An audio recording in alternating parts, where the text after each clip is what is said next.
Welcome to Game of Roses. I'm Chad Colchin. Today, we got some bombshell reporting done by Reality Steve about Devin Strader having had a restraining order because of some things he did in a past relationship during college. I'm going to watch Reality Steve's reporting on this right now and react to it as I'm seeing it. Here we go. So this is what I got 2 weeks before, about 12 days before the final rose ceremony. And it was in response to me saying Devin had a hometown date about, it was the end of April. This person sends me a message saying something there, and then saying she has a restraining order against him. I said, whoa, from how long ago? What happened? Back in college, when they were at LSU, he tried to break into her house, broke her window after she had broke up with him. He then lit the restraining order on fire in front of her house. Do they not do background checks on these guys? Damn. And I said, is the restraining order still active? Could I look it up somewhere? Okay, She said, I'm not positive. If it were still active, it was done in the state of Louisiana. Let's pause this here for one moment. They do background checks on all incoming players, and they are pretty thorough background checks. How they would have missed something like this, I don't know. I would also just like to say for the record, I get DMs and stuff like this from time to time about players, and you can never report on this stuff unless you have some real credible evidence to back up or to corroborate any of these claims.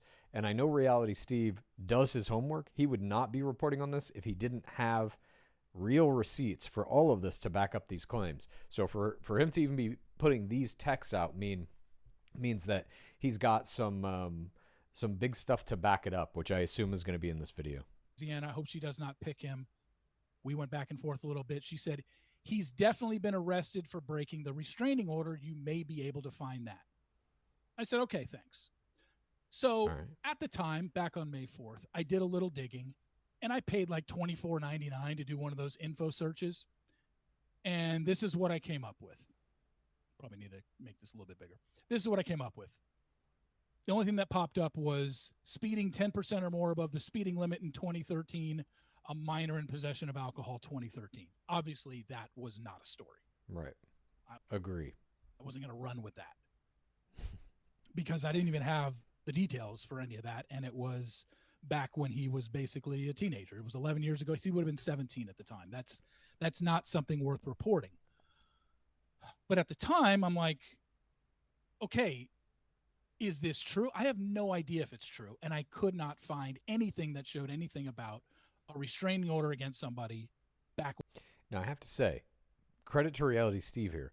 Had I gone this far down a path of trying to figure out if something was real or not, paying the $25, you get their background history, it says nothing is in it, basically. That's where I would have ended my search. I would have just assumed whoever was saying this either wasn't telling the truth or had no credible proof. Reality Steve, however, does not end his search there. When he was at LSU, where he went to college. So the season goes along. I'm hearing stuff all season long about how this guy is a fraud. There's no way, even if he is engaged to her, there's no way it'll last. There's no way it'll happen. This guy is out for clout. Again, all I kept saying all season was of her negative stuff about a lot of the guys this season. I didn't even specify Devin. I just said a lot of the guys, which I had. Sam, Marcus, Devin, a few of the other guys.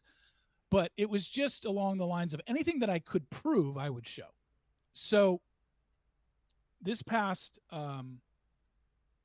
weekend, this past Friday, I was able to find the documents of what we were. So that means he was still looking for them. This is, in my opinion, hardcore reporting.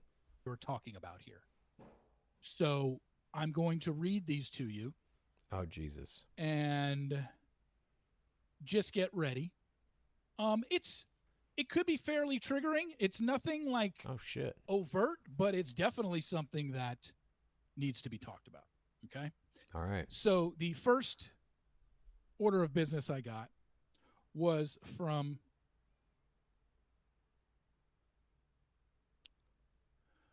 the affidavit for his arrest warrant for Devin Strader. Holy shit. And this was from a police officer by the name of Reese Jenkins with the Baton Rouge Police Department. This was in April of 2017. Yes. And so this is just a public document. Now, when they do background checks, every player has to go through one, and they're stringent. They openly ask all the players, do you have any felonies? Do you have anything against you? And obviously that can lead to a lie. A player can lie about that. But they do real background checks as well. How they missed this, I don't know.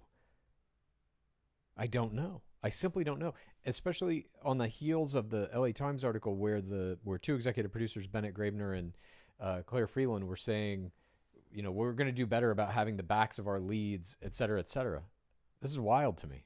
This was 7 years ago, but this wasn't like, oh, he bullied somebody in college. Oh, he cheated on a girlfriend in college. No, he broke into her apartment. So let's read this, shall we? Holy shit. Reese Jenkins, Baton Rouge Police Department.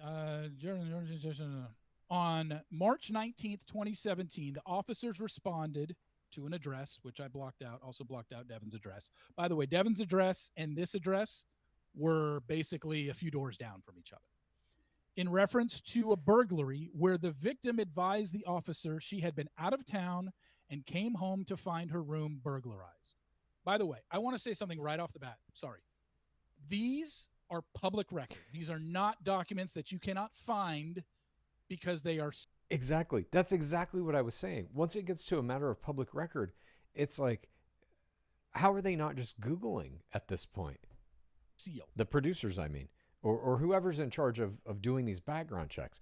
The producers ultimately are on the hook for it because that is their job. What they kind of are in charge of is making sure that the environment that the show takes place in is safe, as relatively safe as it can be to the best of their ability. If this is a public record and they didn't find it, something is broken in the mechanism that does these background checks. Or the other alternative here is they knew this and didn't care, or knew this and wanted it to be in the show, which I don't think is right. I just can't believe that they would, if they knew about this, I can't believe that they would put Devin Strader on the show. But it's also hard for me to believe they didn't know about it. I have no idea what is the truth here. These are public record. You are able to get them. I was able to get them. So we continue. He stated that her and the defendant had just recently broken up and that he lived just 2 doors down from her. She also stated that the defendant never has had a key or unaccompanied access to her apartment while they were dating. I began to investigate this case and spoke with the officer that responded to this call. He informed me that the victim's room was the only room in the residence that appeared to have been rifled through. He also stated that there was a jewelry box that had been gone through, a broken bottle of perfume, a makeup tray was dumped out, and a diamond necklace was stolen during the burglary. The necklace that was taken had been one that the defendant had bought her when they were still dating. The necklace was the only thing reported stolen. So he broke into her house, ransacked her room, and took the necklace that he had given to her as a gift at some point. This is in black and white in a public document, and the producers put him in the show. Continues. All of her clothing in her closets appeared to have been gone through during the burglary. The officer informed me that the victim's residence was extremely well organized and neat and tidy. He stated it is very easy to determine what had been rifled through during the burglary. The way that the residence was entered was through a side door that did not lock very well. There was a putty knife found by the door that was normally kept in the garage area. The victim stated she would use the putty knife to jimmy the door if she needed to get into the residence without a key. She also stated that she showed this to the defendant when she locked her keys out of the house. Since she has broken up with the defendant, he has not had permission to be at the house. She also stated that the defendant has come to her house banging on the door several times and screaming at her. She stated that this was several days before the burglary. She also stated that she has been staying at her mom's place for several days since he had banged on the door. She has also filed for a restraining order against the defendant since the burglary. I spoke with the victim on April 5th, 2017, and she stated that the defendant was served the other day with the restraining order, and later that evening he made a fire out in the street with what appeared to be the restraining order. He also had a tire flattened on her vehicle, and when it was getting changed, the defendant came outside and began laughing at her. given the fact that the only thing reported stolen in the burglary was a necklace that the defendant gave her. Only personal items were gone through during the burglary. No other rooms were gone through during the burglary. And that the manner that the residence was entered with the putty knife that the defendant had knowledge of, the defendant should be charged with burglary of an inhabited dwelling. I hereby certify on the oaths contained herein to be true and correct to the best of my knowledge under penalties of perjury. So help me God, Reese Jenkins. This is insane. I mean, there's no other way to say it. It really boils down to this question. Did the producers know about this or not? I have to think they didn't. Like 80% of me thinks they didn't. 20% of me thinks maybe they did, and maybe they wanted him in there because they thought he was a hothead and it might stir up some, in quotes, drama, some kind of rivalry or something. You know, it has long been thought that Lee Garrett was purposely cast on Rachel Lindsay's season. She was, of course, the first Black Bachelorette back in season 13 of The Bachelorette 2017. Lee Garrett, a player on that season, had openly racist tweets, very easy to find, and she even has been on, I believe, God, what podcast was it on? Some podcast she was on, maybe her own, Higher Learning with Van Lathan, saying that she thought he was probably purposely cast just so that they could have a racism narrative in that season.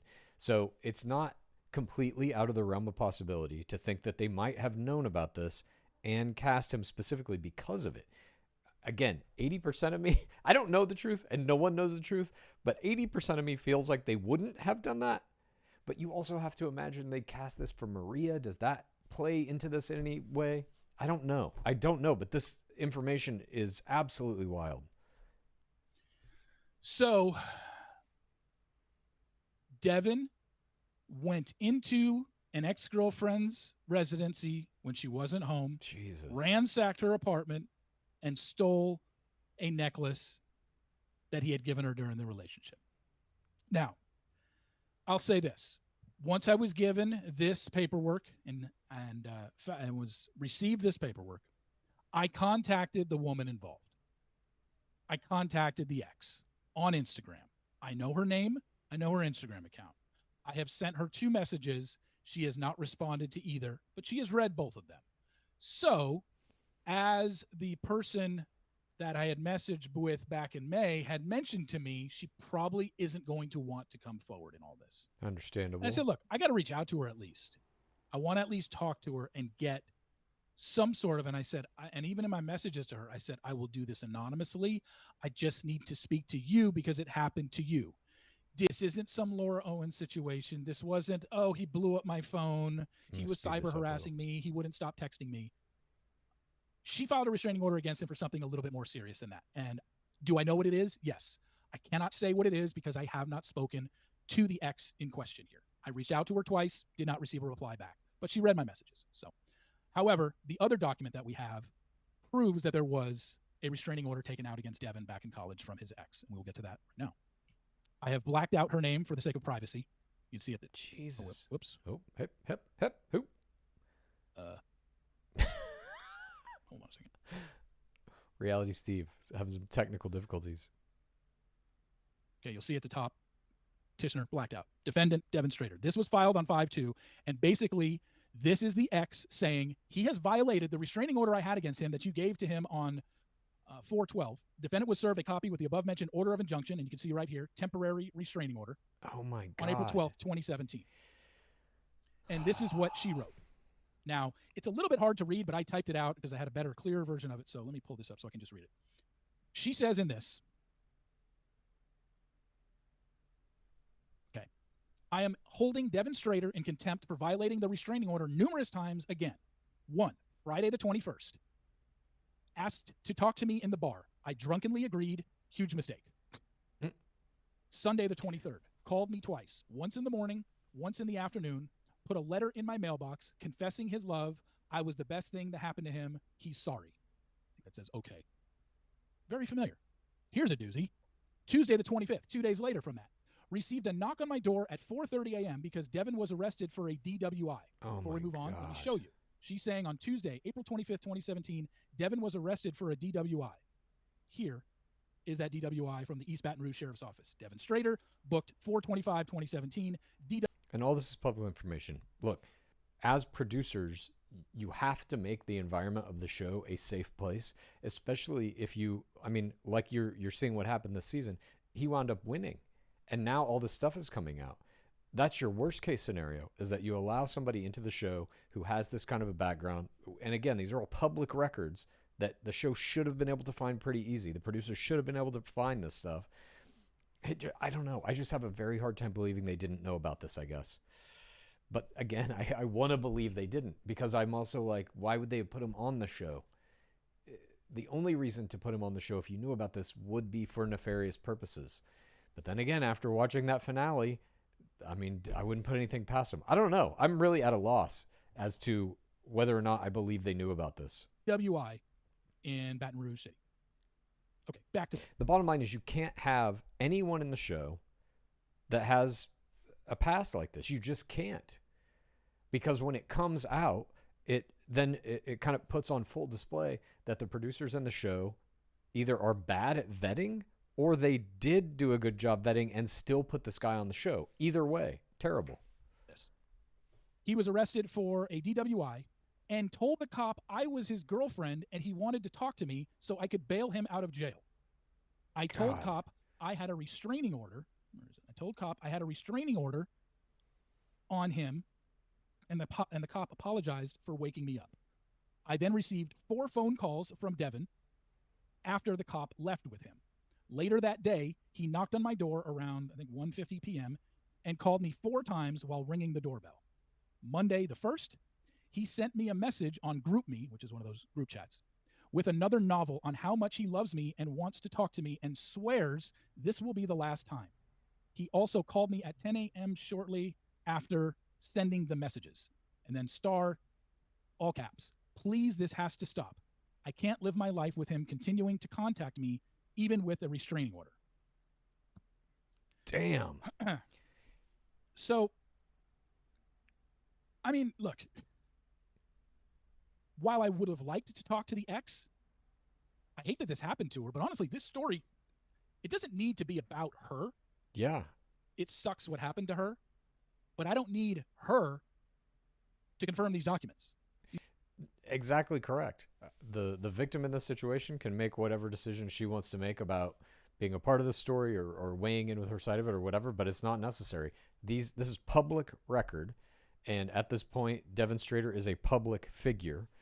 The story is kind of telling itself a little bit here, but Reality Steve did do some good reporting to dig and find all this stuff. Like I said, I don't know. I mean, Reality Steve really is the father of Bachelor journalism. He started it way back when, back in Trista's season, whatever that would have been, 2003, I think, or something like that. And he continues, I think, to set a pretty high standard for it, at least what he's doing now, you know? These are confirmation. She took out a restraining order against him, and then he violated it 4 times, and she just listed in her own handwriting how he violated it. God, this is insane. Now, here's...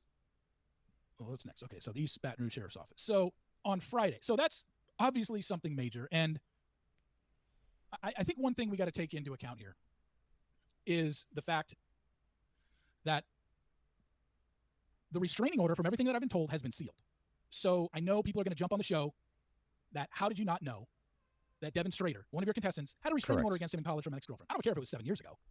I don't think if they knew this, they would knowingly let him on. I'm not letting them off the hook. I'm just saying that part is sealed. I can't get the restraining order. But what his lawyer failed to do was seal these particular documents. But it's like, is he basically saying that the show maybe wouldn't have known because the restraining order was sealed? I'm not buying that. Because as Reality Steve is saying, all these other documents are completely public. So while the show did not know about the restraining order, at least before casting, during casting, maybe, I don't know. The thing is, they probably should have.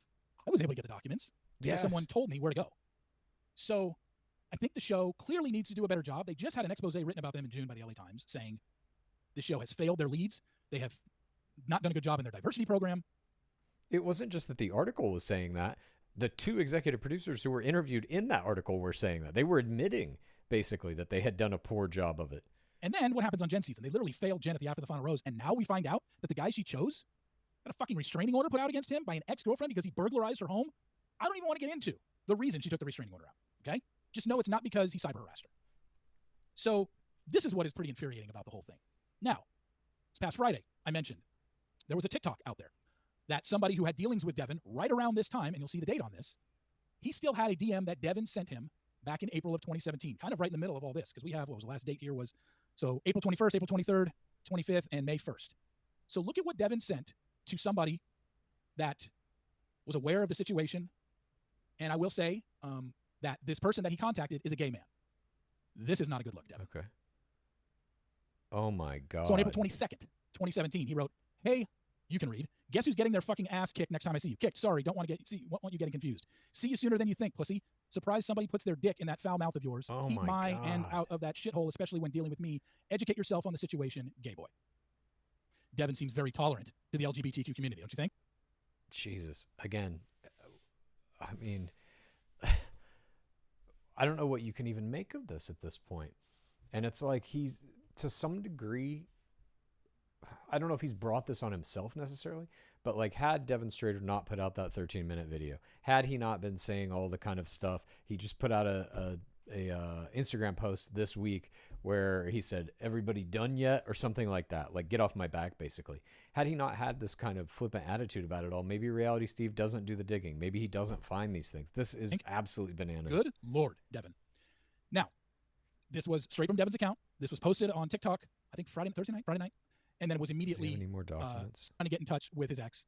He sends this to April 22nd. So basically between Friday the 21st and Sunday the 23rd, when he was still trying to get in touch with his ex, he sends this to someone that he knows is gay. Jesus. And decided to just drop some absolutely hate speech on a gay man. Now, here's what, among other things, bothers me. It bothers me that they obviously cast somebody who had a restraining order against him in college. And I'm telling you right now, is there any this story will be picked up by the media. I'm just going to kind of scrub through this a little bit and see if there's any other documents. No, looks like that's the thing. Reality Steve has it on here too. Reality Steve just leaves no stone unturned. He's just burying Devin now. He's got the same thing that Devin posted. Everyone done? So he's got that up there. He's talking about, and then he's probably just given some knowing commentary. He has a restraining order in his past against an ex. Yeah. And he has the audacity to basically taunt people and say, "Are you done talking about me? Are you done piling on me?" God, yeah, Devin has just, what is this one? Okay, this matter came from through counsel. The accused waived formal arraignment, entered the best interest plea of guilty as charged. The court ordered the accused be sworn. The court explained to the accused the nature and elements back up. Sorry. What is this? What happened to Devin? What was the punishment he got in any of this? Okay, good question. That was going to be my very next question. Like, he broke this restraining order. That is a crime. So let's see here. Maybe Reality Steve has it for us. Pull that up. Okay, this matter came from through counsel. The accused waived formal arraignment, entered the best interest plea of guilty as charged. The court ordered the accused be sworn. The court explained to the accused the nature and elements required to constitute the crime charged against him and the maximum penalty accessible. The court further examined the accused as to his educational background, whether or not understood the rights of the waiver of those rights. Whereupon, the court finding factual basis for the plea and being given the opinion that the accused understood the significance of his plea and was knowing intentionally and unwillingly waiving his right to plead not guilty. Rule would be taken. Okay. The court deferred the imposition of sentence in this matter for a period of 1 year and placed the accused on unsupervised probation for that period with special conditions of that probation that the accused remain arrest conviction free, remain drug alcohol free, and submit to random drug testing as directed, pay court costs at $231.25, perform 30 hours of community service work at LSU library or church, pay a $100 fine, complete a court effective decision-making class, maintain gainful employment, and no contact or communication with the victim. Are you serious? So basically nothing. He had to pay $331.25, take a couple of classes, and essentially have a job and not do drugs for a year. That's, I mean, and clearly, and now he's on a reality TV show. This guy had a restraining order put on him against an ex, then violated that restraining order. It doesn't look like we have any other documents. And he got 1 year probation. I'm gonna end it there. I mean, wow. I don't think we've ever seen this level of journalism done on a player to find documents like this. There have obviously been allegations against several players in the past for all kinds of stuff, from domestic violence to you name it, basically. But this is the first time I can remember, anyway, in Bachelor, seeing something like this, where there are concrete documents, restraining order violations, just all of it, everything that Reality Steve has just shown us. And it all boils down to, in terms of the Bachelor, in terms of the franchise itself, what this is really exposing, in my opinion, is this environment where producers are either unable to find out about players' past, or they are unwilling to excommunicate them from the game because of it. Or maybe perhaps they want these types of players in the game. I don't know what the truth of it is here. I think we all want to believe that the producers do have the best interests in mind of the players, of the leads.